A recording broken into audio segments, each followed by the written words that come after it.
जब अल्लाह के नबी के सहाबा भूख से इस कदर तड़प गए कि जिंदा रहने के लिए उन्हें दरख्तों के सूखे पत्ते चबाने पड़े।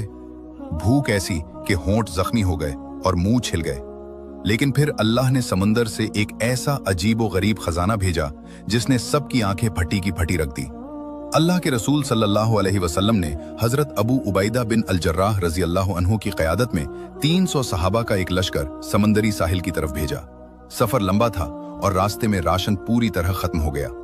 एक वक्त ऐसा आया कि पूरे दिन में खाने को सिर्फ एक खजूर मिलती थी और एक दिन वो भी खत्म हो गई। मजबूरन सहाबा ने दरख्तों के कांटेदार झाड़ और पत्ते झाड़कर खाना शुरू कर दिए।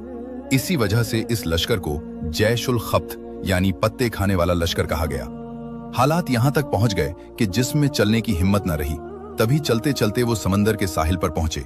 वहां उन्होंने दूर से देखा तो समंदर के किनारे एक बहुत बड़ा रेत का टीला नजर आया।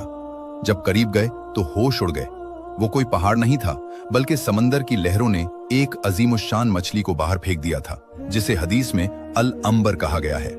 पहले हजरत अबू उबैदा रजी अल्लाह अन्हु ने सोचा कि मुर्दार खाना तो हराम है, लेकिन फिर फरमाया कि हम अल्लाह के रसूल के कासिद हैं, अल्लाह के रास्ते में हैं और शदीद मजबूर हैं, इसलिए ये अल्लाह का भेजा हुआ रिज्क है। इस मछली का साइज आप इस बात से सोचिए।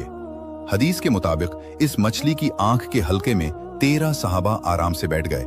हजरत अबू उबैदा ने इसकी एक पसली को जमीन पर खड़ा किया और सबसे लंबा सहाबी सबसे लंबे ऊंट पर बैठकर इस पसली के नीचे से बगैर इसे छुए गुजर गया। इन 300 सहाबा ने पूरे एक महीने तक इस मछली का गोश्त खाया और सब बिल्कुल सेहतमंद और ताकतवर हो गए। जब ये लश्कर वापस मदीना पहुंचा और नबी सल्लल्लाहु अलैहि वसल्लम को पूरा वाकया बताया तो आप सल्लल्लाहु अलैहि वसल्लम ने फरमाया, वो रिज्क था जो अल्लाह ने तुम्हारे लिए समंदर से निकाला था, क्या तुम्हारे पास इसमें से कुछ बचा है? सहाबा ने बचा हुआ गोश्त पेश किया और आप सल्लल्लाहु अलैहि वसल्लम ने भी इसे तनावुल फरमाया।